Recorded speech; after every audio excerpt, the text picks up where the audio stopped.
I'm walking out of the Supreme Court, Save Women's Sports case with some of my FPC friends and colleagues. It's a big rally over here outside the courtroom. A lot of people interested in this case. And beautiful day here in the Washington's capital. But you know, I feel like this is a really simple issue. And I felt like there were a lot of times the judges went into a lot of detail, but they were like, okay, simplify it for me.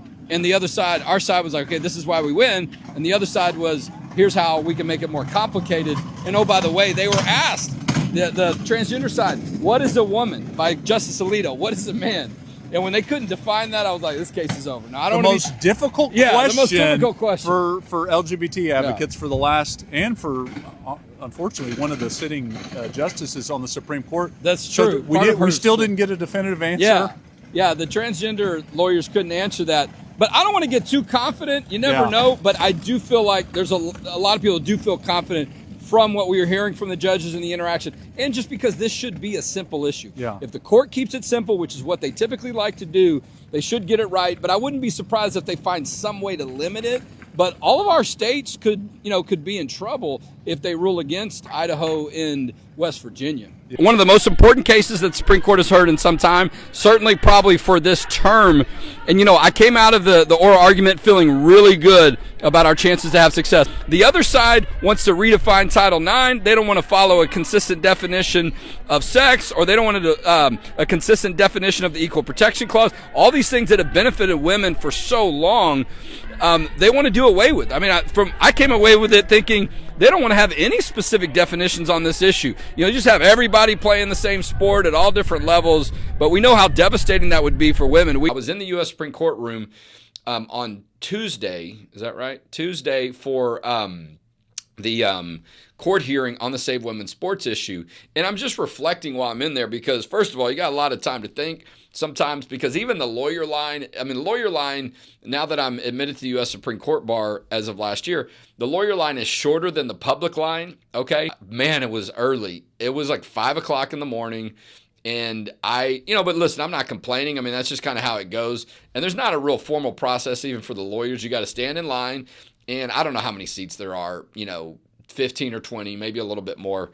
But, a lot of times there's not a lot of lawyers that are there that are standing in line because there's a lot of different court cases every week and hearings.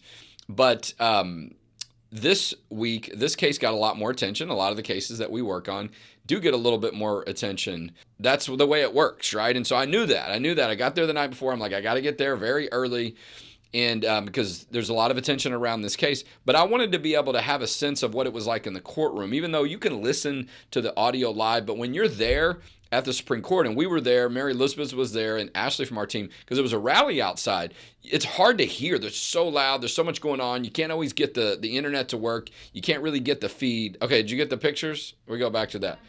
Okay, one of them has me, is probably not the best picture of me either. I probably shouldn't even be drawing attention to it. I hardly have my eyes open. There was like all this, stuff on my face because I hadn't, was still trying to wake up. My point is, being in the Supreme Court room like I was on Tuesday for the Save Women's Sports court case, reminds me of that, the significance of the decisions that are made, right? And many of the decisions the Supreme Court makes, particularly on constitutional issues, they're foundational, right? We have to have a consistent standard on these issues. And being in the courtroom also gives me a little bit different perspective. Some of the mannerisms, right? You can't always hear everything, and you certainly can't see anything on the audio. And just being able to interact with some of our colleagues that are a part of this, I was sitting right behind the Solicitor General of the United States. Right? I mean, that's how close I was to the front of the courtroom.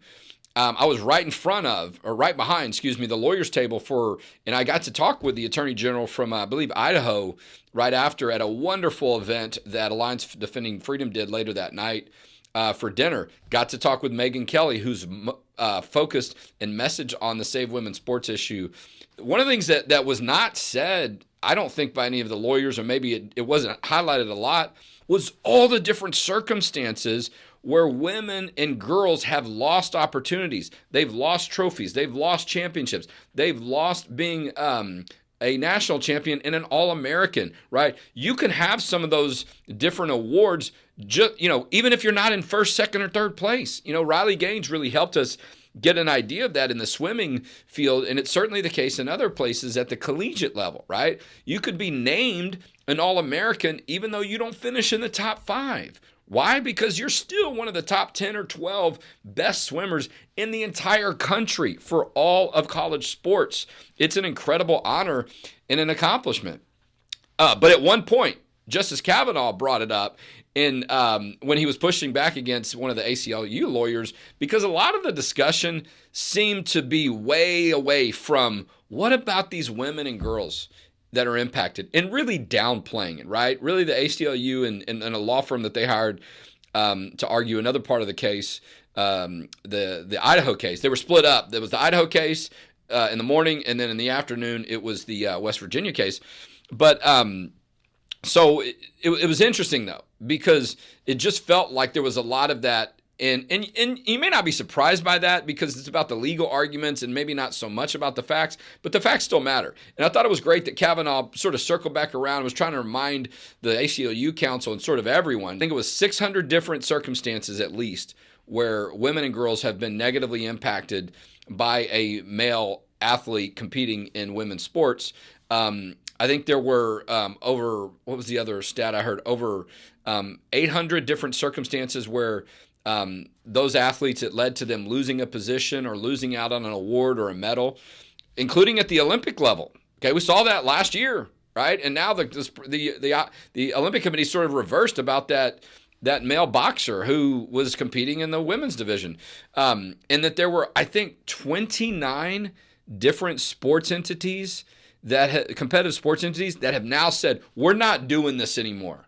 Okay, men are in the men's division, women are the women's divisions, and we're having some very specific criteria that we look at to make sure that these things are not happening again, right? Basically they've said enough, right? So, but the other side really wants to convince the judge and society, this isn't really happening to a lot of people. Y'all are making a big deal about a very small circumstance, right? Oh, Riley Gaines, it was just Riley and maybe one other person, right? And the reality is, we know that that's not true, but we also know those are the case 600 and 800 that were documented, okay? I lost track of how many calls, emails, text messages, people that communicated, this is happening in my community, this is happening in my school district. I get reports. We were getting reports almost weekly earlier last year when we were trying to work on an aspect of this issue at the legislature. Because what happens is you go to one of these competitions, right, and particularly at the high school level, you're there with your kid, and you're like, wait a minute, that's a boy that's in my kid's division, and then all of a sudden there's the race, right? And so, but a big part of that is because parents and young people, girls specifically, are so nervous about coming forward. It's getting a little bit better with Riley Gaines out there and a lot of celebrities and so on, Megyn Kelly, these media personalities, even athletes, people like Kirk Herbstreit, which is probably one of the most well-known sports commentators for college football and for the NFL, signaling with comments he's made supportive of the Save Women's Sports issue and saying men shouldn't be competing in women's sports, and many other examples. But for several years, that was not the case. And so all these kids and these families were terrified about saying anything because they were going to be singled out and they were going to be, have all of this public negative attention on them on social media, and I remember I heard one parent describe this, and it's absolutely true. And I think about this sometimes as a parent, I try to have some perspective on this. I love the school my kids go to, but, when I think about what their experience is like, you drop them off or you're sort of, they drive themselves to school or whatever the case is, but your presence with them ends sort of at that door, right? They've got to walk the school halls every day. They've got to be in the bathroom with some of these other kids that are snickering about them, whispering behind their back, or boys that are going into the bathroom just to sort of traumatize girls or to make fun of them. I'm going to tell you what, listen, the Alliance Defending Freedom had a dinner Tuesday night, and I've heard some of these testimonies before, but it still is awful. It breaks my heart. I get emotional every time I hear about it again because we've walked with people like Brooke Slusser, who's had a man competing in her sports. This is a collegiate volleyball player from Texas. And she's gone through this experience and been traumatized, not only in the sports context, but in the bathrooms, in the showers, in the locker rooms, right? Undressing in front of this guy for almost 2 years, not knowing that it was a female because the coaches told her it was a female. I mean, there's people lying to her. But one of the parents talked about a circumstance, and I'm sure this is not the only one, okay? But this is one parent that's come forward where one of the boys, I think it was at a middle school level, he was allowed to use the girls' locker room, and he started harassing this woman's daughter, sending these lewd text messages to her, talking about engaging in sexual activity with her and forcing her to do it. I mean, this is the door that gets opened up when you don't have a consistent standard, and when people try to look the other way and they try to say, oh, there's just some trans person, just let them compete, right? And this is the other thing too. Now I'm getting all cranked up here. We're going a little bit longer on this Texas Values Report. But and there's a lot to unpack from my time at DC. Okay, being in the courtroom and being around everybody on these different issues for a day or so on the Save Women's Sports court case at the Supreme Court. But it's really upsetting, and it's criminal in some ways. If you look at some of these things that these girls have had to deal with and have had to put up with, and it breaks your heart to hear about it. Because like I said, you know that it's probably happening in more circumstances. This is just one family that has come forward, right? But this is what happens when you don't have a consistent standard. This is the other thing that did trouble me. Okay, so in summary, I think that the court hearing inside at the U.S. Supreme Court on the Save Women's Sports court case signaled to me that the Idaho law and the West Virginia law are going to be upheld, that the court is going to, at least a majority of them, at least 5, maybe 6, could be 7. That would be a reach because that would mean one of the liberal justices, if you will, that was appointed by a Democrat president would vote in favor. 6, you've got Republican appointed. 3, you've got Democrat appointed justices on the Supreme Court. I think we certainly get 5. Feel good about that. 6 wouldn't be shocking because Chief Justice Roberts sometimes can be the swing. He was very vocal in a way that suggested to me that, and a lot of the justices were. This is a summary. A lot of the commentary suggested the court was ready to go, okay, we know how we're going to rule on this case. This is easy. But what about what happens next and some other circumstances and aspects of it? And so that is very encouraging. I don't want to get your hopes up too much. I don't want to take a lot for granted, but I think a lot of the media picked up on that as well, and you're hearing them and seeing them write about that. But the thing that bothered me, and I get that, and Kristen Wagner did a great job at Alliance Defending Freedom at their dinner of pointing this out. They did this panel with her and Megyn Kelly and a few other notable folks. But she said, and this was gracious, and she does a good job of this, right? And I think I tend to agree with her from a professional perspective. The court, including some of the Republican-appointed judges like Amy Coney Barrett and Kavanaugh and Gorsuch and others, they were using words like trans girl, like cisgender. These are made-up terms, okay? They're not real. This is fantasy world. These are terms that the transgender movement has made up to confuse people and to try to carve out some category for themselves and then to force you to use them too. One of the biggest questions, and this was asked as well, I believe it was by Justice Alito to one of the lawyers for a law firm, but for the transgender side supporting overturning our protection law, was, give me your definition of woman. Give me your definition of man. Basically asking her the question, what is a woman? She's a woman. I mean, as far as I know, and I'm not trying to be rude about it. I'm like, that's, from my understanding, I don't think she was trying to make a point about that, but he asked her that, and she wouldn't answer the question. I'm like, are you kidding me? This is the question that's been revolving around these issues for several years now. And you're going to appear at the U.S. Supreme Court, and you're not prepared to answer that? Wow. I was like, seriously, how embarrassing, right? But you realize why. Because as she continued to argue, and the ACLU lawyer did later, they don't want a consistent definition, right? They don't want there to be a definition that's always been held by Congress of what sex means, which is, biological sex, how you're born, at birth, all that stuff, right? Is common knowledge. That is what the laws, Title IX, that were passed in 1972, that were designed to protect women so they could have their category of sports. That's the definition that was there.